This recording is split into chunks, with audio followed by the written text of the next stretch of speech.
Radio.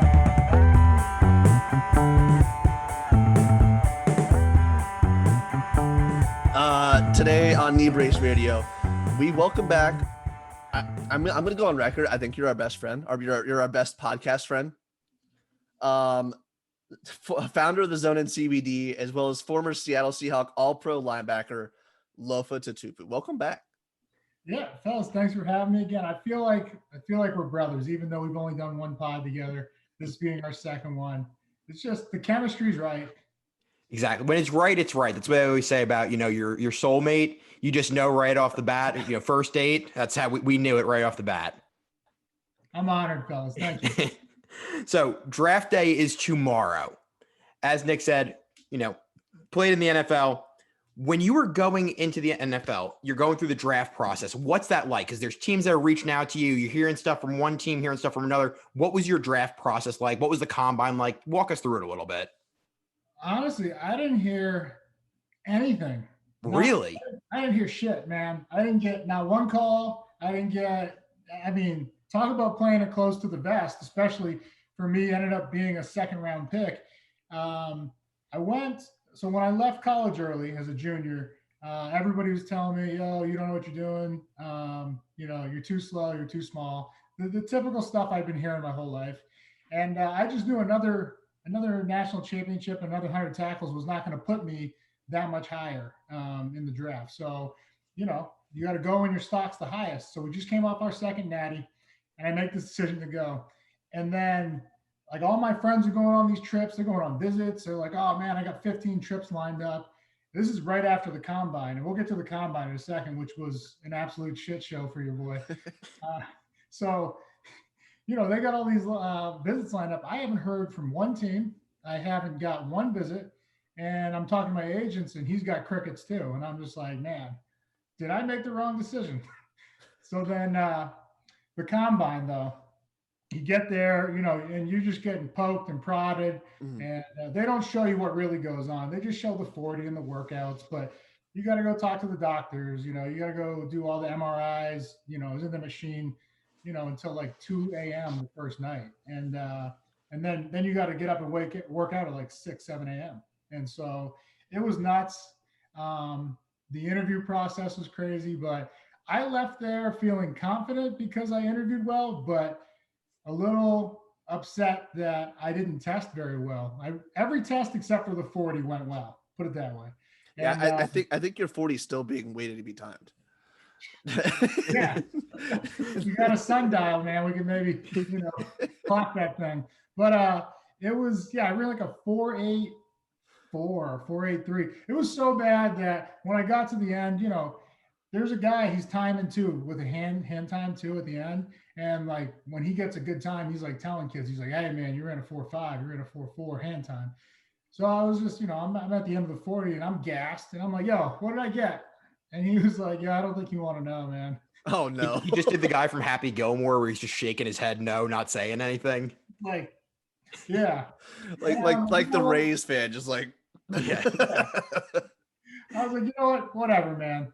Because like I said, I tested everything else well, but I left there not super confident because of the 40, but I felt like I crushed the interview process, much like our first pod. So I think they warmed up to me. But again, as a junior, a lot of them didn't have time to evaluate me, so they didn't even see film of me. They went into our meetings with very little information. They're always doing the evals on the seniors and the top 10, top 15 juniors, the guys that are like, the show ponies, the ones that look great, big, strong, fast.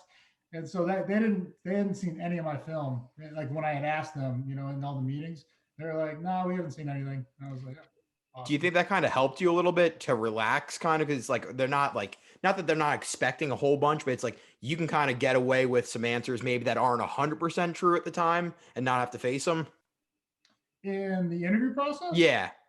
I guess. Well, my film was pretty much the only thing that put me, up there with those guys, the elite. And so I was actually, caught off guard. I was like, wait, you haven't seen anything? Like nothing? I keep going. I was like, we were just in the national championship. You didn't see that? And they were like, nah, man, we're in the NFL. We don't care about college. And I mean, it's interesting because obviously, this was the 2005 draft. And at that time, you're right. Like, they weren't really paying attention to the juniors because not as many juniors were coming out. I remember when Mark Sanchez came out as a junior, it was made such a big deal because like quarterbacks just don't do that. Quarterbacks stay until quarterbacks stay all 4 years. They stick with the team, and it was a big deal that Mark Sanchez came out early. And I think that weighs into the fact that that they didn't really pay attention because nobody comes out early. So it in that essence of coming out early, what did you expect to test well at the combine? No, I knew I wasn't, that was the whole reason that I was like dependent upon them watching the film and just seeing that, it's just like Devontae Smith just said the other day, the Heisman Trophy winner, who's 160 pounds, right? Probably soaking wet. I mean, you saw what he's doing out there in the field, though. There's no one that can stay with him. And I expect him to have a lot of success in the NFL because of it. And so at the end of the day, just like he said, the same thing I said back then, I was like, we're not doing a decathlon. We're here to play football. Mm-hmm. And so, one team that was ridiculing me for running a 4.8, I was like, well, do you want a 4.8 going in the right direction every time or a 4.4 going in the wrong direction half the time? And this 4.8 can also get your guys lined up and playing faster. So, there's a lot of things that, that at the combine they test for, but there's a couple things you can't really, the tape doesn't lie. And then also there's no test for heart, man. If there was, I mean, I feel like I would have been a first rounder. Yeah. You didn't have to take the Wonderlic test, did you? That's only quarterbacks? Or you did? I did. No, I did. Yeah. How was that? Huh? How was that? Wait, Nick said something. What'd you say? I said you got a 29, which is above average. So I took well above average. Okay, all right, Lofa. All right. I took a practice Wonderlic test and I got above average, but it was like an online one. It wasn't like I was just curious last year during the draft. What'd you get? I have no idea. It was just like it had like the ranking and it was like slightly above average. Like mine was not good. But it was I took it on an iPhone. Wonderlic. So, but what was that like? Because everyone hypes up the Wonderlic. And, you hear about the embarrassing score, not embarrassing, but the low scores that come out and they make guys, look worse than they really are. It doesn't matter. If you can play football, you can play football. You know what I mean? Yeah. I mean, we're not there to do more schoolwork. That's what was blowing my mind about it. I was like, I hope they don't put much stock into that because it doesn't matter. End of the day, there's guys that do not test well, just like in the 40 physically, there's guys that mentally do not test well. Doesn't mean they're, inadequate in terms of being able to learn the playbook and, or it just doesn't make them dumb. It just, for whatever reason, they could have just had a bad day. And like you said, they had you in the MRI machine until 2 a.m. and then go take a test the next day. Like, good luck. No, I know it's crazy, dude. The stuff or like the sleep deprivation you go through in those 2 or 3 days and everything that's demanded of you. So, but yeah, luckily I did well. I mean, I was confident going in. That was the one test I was probably confident going into. And 29. I'm trying to think, most of the linebacker room, when we got up to Seattle, we had a couple smart guys, Northwestern, Harvard, and one of my boys, he went to Harvard. I'm not gonna say his name. You can do the research if you want. But I beat him in the Wonderlic, and I let him know about it because I didn't graduate SC, and he was like, "Man, when I took my test, I was on a bench. Hell's Bells was playing in the background because he was at a joint combine or a joint pro day, so he was over at Boston College's pro day. He's like." I'm lurched over on this bench, cranking out the Wonderlic right before I'm doing my 225 my testing with Hell's Bells going on in the background. How am I supposed to putt with that going on in the background? It's Craziness, man. Did you get any weird questions that they asked you during the interview? Because like they always like it comes out every year, not in the last few years, but back in the day, it would be like crazy questions about someone's family or something like that. Did you have anything like that? I don't. I mean that. Yeah, I've heard some of those crazy questions. I I can't think believe someone has nerve to ask. was it Des Bryant they asked like a very Yes. inappropriate question too. Yes. It's like, have you ever seen Des Bryant? Like, you got to have some They asked serious fucking Dez. balls. They asked Dez if his mom was a prostitute. Yeah, not appropriate. Not Yeah, not appropriate. cool at all, man. It's wild that someone even have the gall to or the audacity to ask something like that. Yeah, I'd be surprised if that scout or that player development professional is still considered a player development professional. So moving a little bit here, you mentioned talking to your agent and not really hearing a whole lot. How bad do agent fees suck? It's 3%. I mean, and that's all. Even that's negotiable. So it's not. I think it's wild for anybody to go in. Okay, now your first contract these days, it's all slotted. The rookies, if you want to go in without an agent right now, that's fine. There's going to be a slight percentage increase from 2020 to 2021 in terms of the cap or whatever, or not the cap, but what's allowed, the allotment. And so if you want to go into your first contract now without an agent, fine. But on that second deal, I'm talking tens of millions of dollars. People are losing, negotiating their own contract because you're never going to get, what you could with an agent. I mean, that's what they're there for. And it's only 3%. And I mean, I've seen guys miss out on 10, 15, $20 million because they didn't want to pay like $1 million. It's like you just missed out on 20, but you got to keep that 1 million in fees that you were worried about. Like that's wild to me. So similarly to Nick's question, when does like NFL player fees start coming out? Is that right when you get drafted and you sign your first contract, or you having to pay fees, or is it once you're established and you're into the season? What fees? Don't you have to play like I always thought there was like NFL player fees that you would have to pay to the players union and stuff. The dues? I mean, I don't know. It might come out of the contract. Hey, you never see, you don't miss it. Look, I mean, if I work in sales, so I look at every paycheck. I'm like, son of a bitch, they got me again every single time. So the money you really miss are the fines that they get you for the bullshit, roughing the passer and all the Having the wrong color shoes on. Oh, dude, that's a great right there. So I got a $10,000 fine for not showing enough white in my socks on a primetime game. 10,000. 10 cool 10K for not having enough white in your socks. I would have been paying that in pennies. I mean, yeah. And I don't even, it's a good question. I don't even know where that money goes. I think you're allowed to donate it to a charity, but by the time I did look at my pay stub, that thing was gone. I was like, where did that go? Yeah, but if they owed you 10K, that they'll take their time getting that to you. Yeah. We're gonna do it in tranches. Yeah, absolutely. So hopping back in the time machine, coming back to present day, tomorrow being the draft. Seattle, tomorrow's an easy day for you. Seattle doesn't have a first round pick. Thank you. Taking Jamal, trading away first round picks for essentially a linebacker, a safety who plays in the box constantly. I mean, dude, he's a freak athlete, but I'm happy. I'd rather have picks with the new GM and everything the Jets have. So appreciate that. So tomorrow, does that make it more exciting for you because you don't have the stress hanging over of like, what are the Seahawks going to do? What is my my team going to do, or does it make it kind of boring for you tomorrow?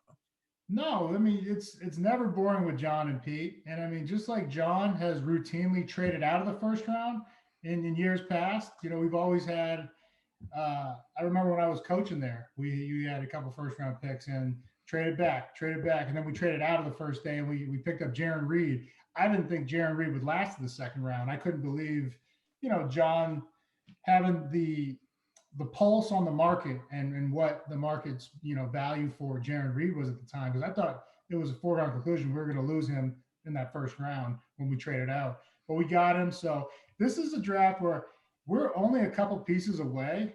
12-4, won the division. We lost in the first round to the Rams, unfortunately. But we're only a couple pieces away, especially on that O&D line, that if there's a guy that they've identified, I could see John trading into the first round with some either future picks or I don't know, maybe even a player. Well, we're seeing a lot of players on the move these days. And I think Teddy Bridgewater just got, Yeah, dealt 6th-round pick to just a Denver. couple hours ago. So, you never know. Draft day is crazy, man, and you never know what's going to happen. Were you in the draft room when you were coaching? Yeah, you go in and out of the room, and I mean it's a long couple days now. Yeah. But I mean it's a process, man, and it's crazy. Just I mean, I can't even imagine just like the phone calls that are coming in left and right. It's like you got to make these split-second decisions. Do we take the best available, or what our needs are? My head would just explode. I would have to take some zone in CBD to relax myself, and then I would probably make the right decision. Yeah, and then you got it.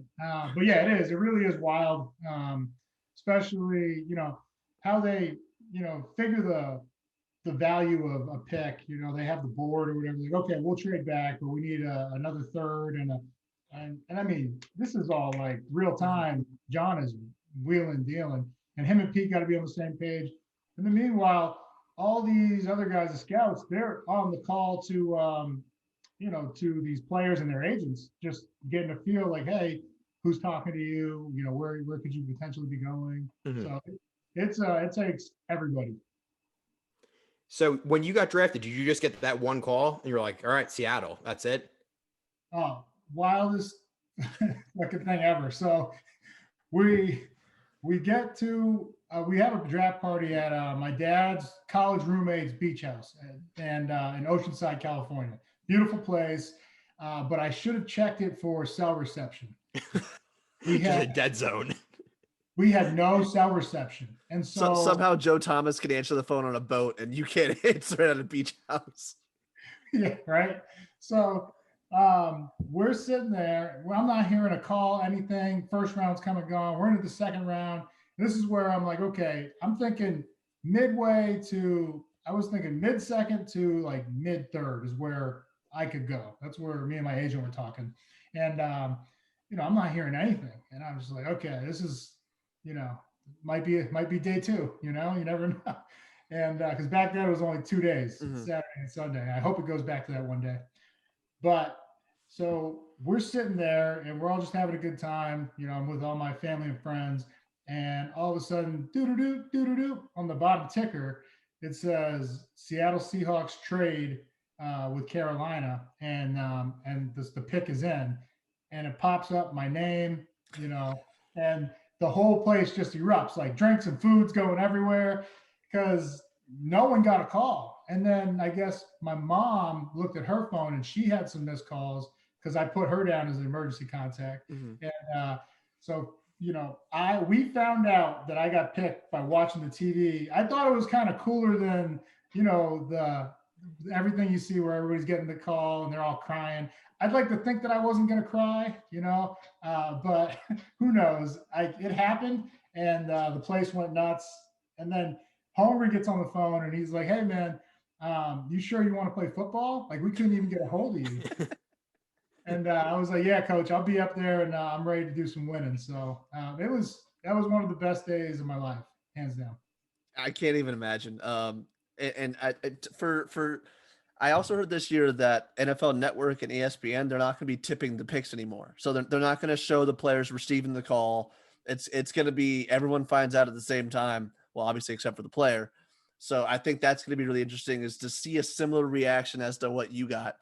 For the fans and sometimes the players, because that's an amazing story that you found out for the TV. I feel like that's the way that I would want to find out. Yeah. Absolutely. I mean, I'm talking like places going fucking nuts, like just water bottles, drinks everywhere, food everywhere, champagne showers. Yeah. Oh yeah. I mean, and think that that's the day you dream of your whole life. And I mean, it could have been more perfect. It was a beautiful day with all the people I love, and I mean, just to find out that way, it was crazy. But you raise a good point, Nick. Is I hate when they got those little earpieces in, like the experts, and they're like, I think they're gonna go O-line, And they say the exact person that's going to get picked. It's like, okay, wow, these guys are just What the a best. shock. They Yeah. never miss. Yeah, they never.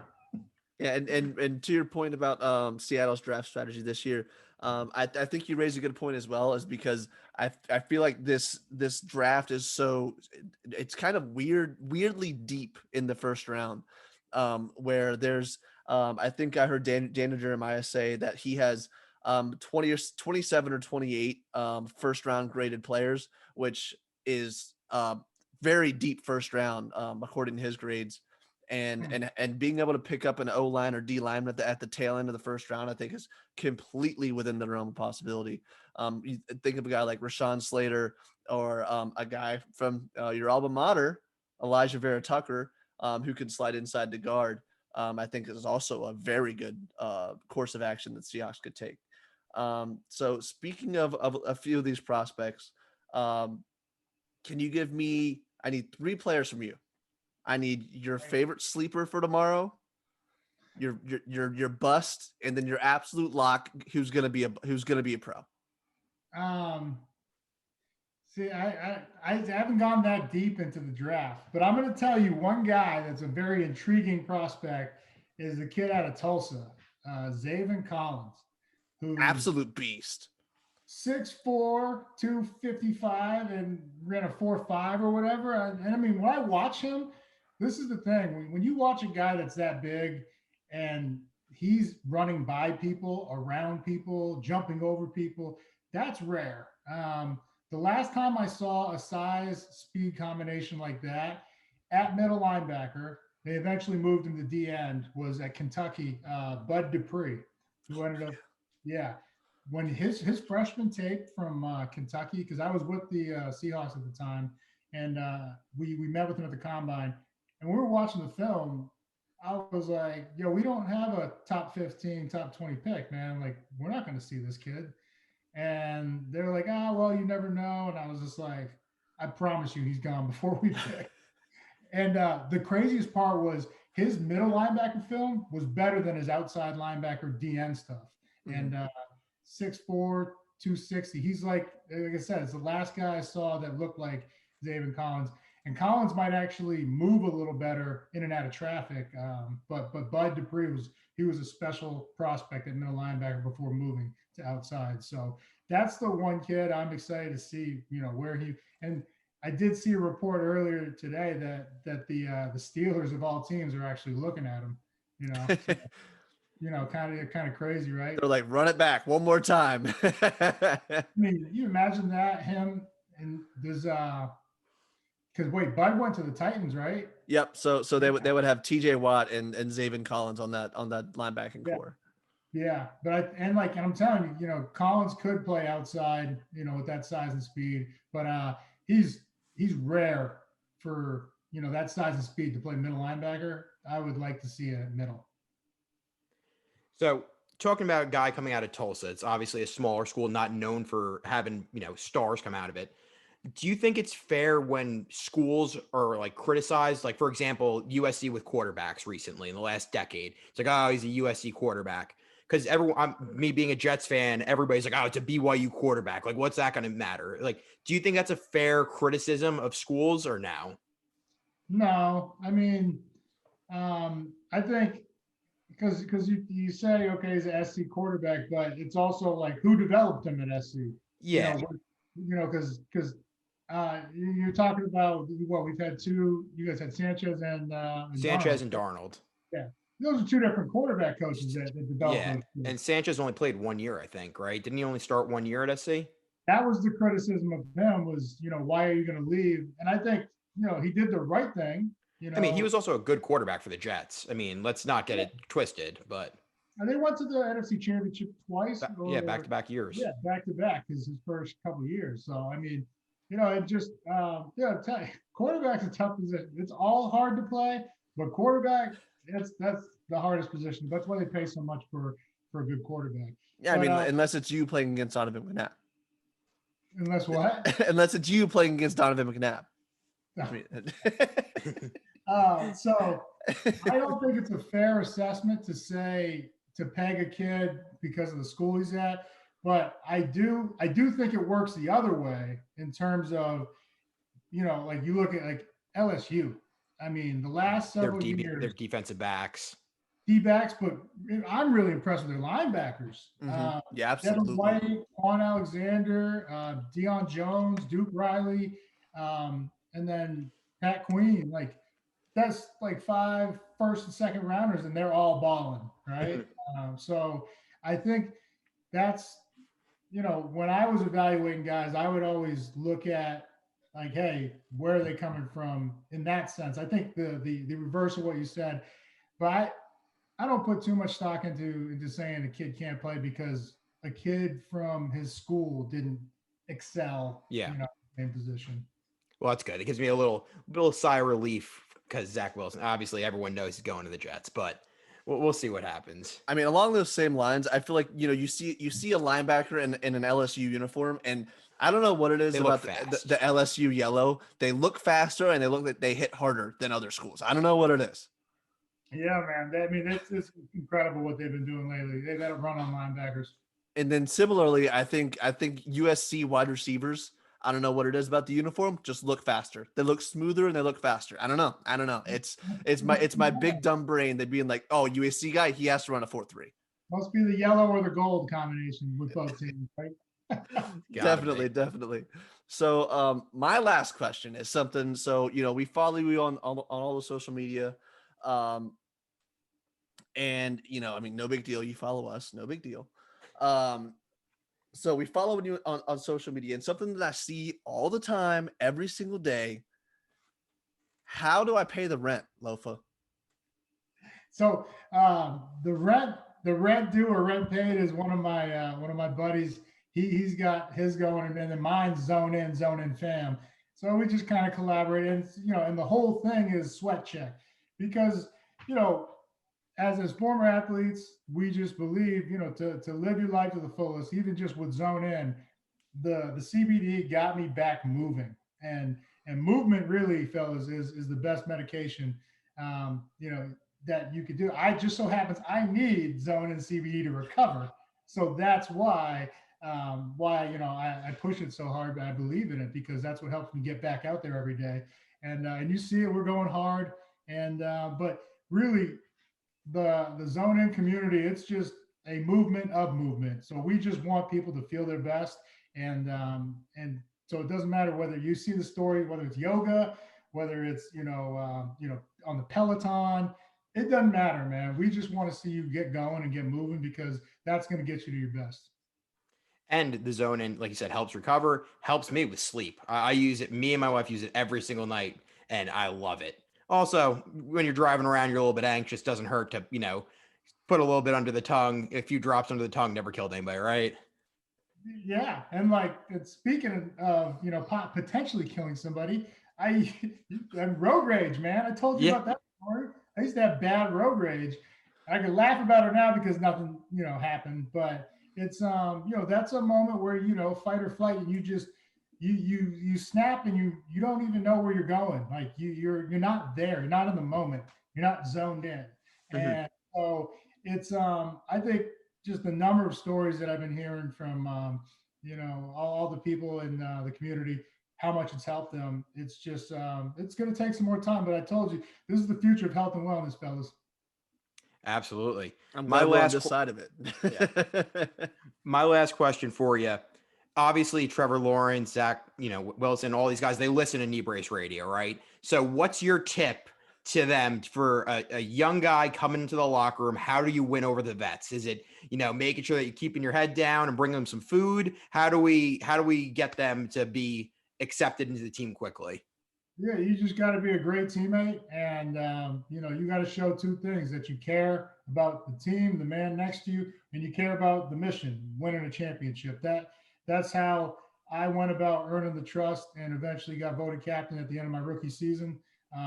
Because man, those are my brothers. I love them dearly, and they want to know how much you love the game, and so I think if they display that, which a lot of these guys have, they were all captains on their team, and I think they know how to lead. And so if they just do the job, and You don't have to do anything crazy. I mean, you're going to be a top pick for a reason. You're going to eventually, this is the crazy part, you're going to eventually just get handed the job. Mhm. Like, everywhere else, you got to earn that job. But when you're that high pick at quarterback, eventually they're just like, even if you're not ready, they just throw you in. They're like, all right, it's your time. And so, you know, they got to work their ass off, hit that playbook, and just it's tough for quarterbacks though these days. I think the hardest part is that a lot of them don't go under center anymore. Mhm. You know, you get to play from the sideline, all that bullshit. Like that's not real football. And so when you get to the NFL, you got to call a play. Like it's not just, oh, you guys saw the play, right? Like you have to you have to call the play, you have to command the huddle, and then you have to go out and execute. So, and I think even with this, the little set, they don't ever get to use their voice. And I mean, you Mhm. look at Aaron Rodgers, you look at some of these great quarterbacks that get the hard count and they get you to draw sides. They've been working on. Aaron's been doing that since college when I played against him. Like, so he was drawing us off sides back then. And I think it's getting harder and harder to play quarterback because you're going to have to do all these things that are brand new to you. And a lot of the greats, they've been working on it since they were in high school and college. Absolutely, man. And I actually have one last question for you. So I don't think the last time you were on, maybe it was out. I'm not sure. The Energy Plus Immune Support Zone In. Mhm. Now, I don't take pre-workout because I'm already antsy enough, so I don't need that. But are you guys dry scooping this immune support, or you mix it in? How does it taste? How is it working? What's going on with it? It's amazing. Citrus berry. It's packed with vitamins for the immune support, a B complex for mood support, and like I said, it's the greatest pre-workout. I've been taking it for about a year now, and it's the greatest pre-workout I ever had. No jitters, no crash, and the pump's insane. And Nick mentioned that I look great today. By the way, it was leg day, so no big deal. And that's all because of the pre-workout. And but yeah, so I'm excited about it. It's performing really well, selling really well, and helping a lot of people out. And you don't have to work out. That's why we market it towards an energy mix rather than saying it's a pre-workout. Mhm. Because a lot of people, well, I don't work out. Why would I take a pre-workout? But it's incredible for improved focus.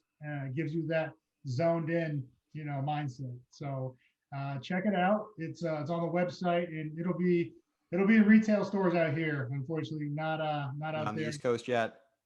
Making my way eventually. Perfect. You got any other secrets for zoning that you can give out right now? Anything else coming down the pipeline? We're in research and development for a couple more products, probably to cater or help more for the recovery aspect of things. So that's all I can really divulge right Okay.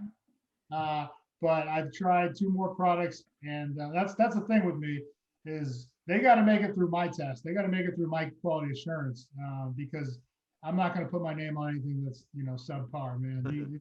You're the best, or get out of here. For sure, man. Absolutely, man. All right. Well, for anybody that wants to check out Zone In or your personal accounts, where can they find you? Lofa underscore Tatupu on Instagram. ZoneinCBD.com is where you can learn more about the products and order. And then we're Zone In is our Instagram handle too. Awesome, man. Well, thanks so much for coming on. We look forward to having you back on soon. Yeah, man, anytime. You guys are the best. Appreciate it.